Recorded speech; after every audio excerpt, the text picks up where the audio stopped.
ఓపిక అవసరం. ఈరోజు క్రైస్తవులకు ఓపిక లేదు. ఈరోజు క్రైస్తవులకు అస్సలు ఓపిక లేదు. ఇంకా బయట వాళ్ళకన్నా ఓపిక ఉన్నది.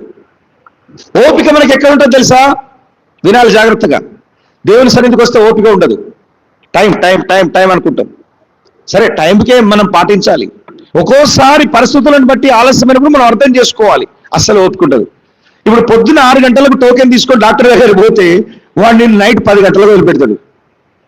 ఎందుకు? అక్కడ ఏది చెప్తే తింటావు నువ్వు. కూర్చో అంటే కూర్చుంటావు, పడుకో అంటే పడుకుంటావు, నిలబడు అంటే నిలబడతావు. నీ రక్తం ఇవ్వంటే రక్తం తీసుకో రక్తం ఇస్తావు. నీ స్కాన్ చేయాలంటే ఆ స్కాన్ ఇట్లా పండుకుంటా, సొరంగంలోకి ఇట్లా పండుకుంటావు. డాక్టర్ ఏం చెప్తా చేస్తావు. అక్కడ పొద్దున్న నుంచి రాత్రి దాకా నీకు ఉంటుంది అక్కడ. దేవుని సన్నిధిలో కొంచెం అంత ఆలస్యంగానే టైం అవుతుంది చూసుకోవాలి. దేవుని సన్నిధిలో గుర్తుపెట్టుకోండి, ఆలస్యం అమృతం అవుతుంది. బయట విషయం అవుతుంది కానీ దేవుని సన్నిధిలో మాత్రం అమృతమే అవుతుంది. ఎందుకు? 3 రోజులు యేసుప్రభు వాక్యం చెప్తా అంటే వాళ్ళు తిండి కూడా గుర్తు రాలేదంటే అర్థం చేసుకోండి. మూర్ఛపోతారు అని చెప్పేసి యేసుప్రభు గ్రహించి 3వ రోజున మీ దగ్గర ఏమైనా ఉన్నదా అంటే ఒక బాలుడి దగ్గర 5 రొట్టెలు 2 చేపలు ఉంటే దాన్ని 5,000 మందికి పంచి ఇవ్వండి అన్నాడు యేసుప్రభు. లోకాన్ని మర్చిపోవాలి. దేవుని సన్నిధులు ఉంటే ఏం చేయాలి? మా బాలుడు అంటే ఆ తెచ్చుకునే తిండిని కూడా తినడం మర్చిపోయాడు. అందరూ తినొడగొట్టింది కానీ వాడు తిండి కూడా తినలేదు. అట్లే కూర్చున్నాడు యేసుప్రభు దగ్గర.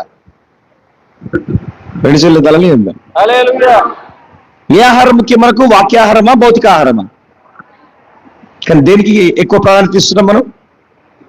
అందుకే యేసుప్రభు ఖచ్చితంగా అన్నాడు, మీరు క్షయమైపోయే ఆహారం కోసం కష్టపడకండి, క్షయమైపోయే ఆహారం కోసం కష్టపడకండి, అక్షయమైన ఆహారం కోసం కష్టపడండి, దానిని మీకు మనుష్య కుమారుడిచ్చును.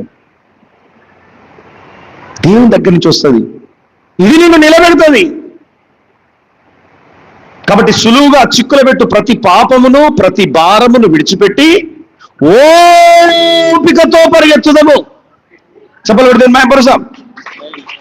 క్రైస్తవుడు అలవర్చుకోవాల్సింది ఏంటిది? ఓపిక. ఓపిక లేకపోతే ఏంటది? సనుగుడు, గునుగుడు.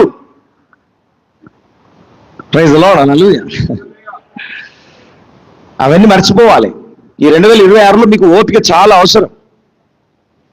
ఏమేం?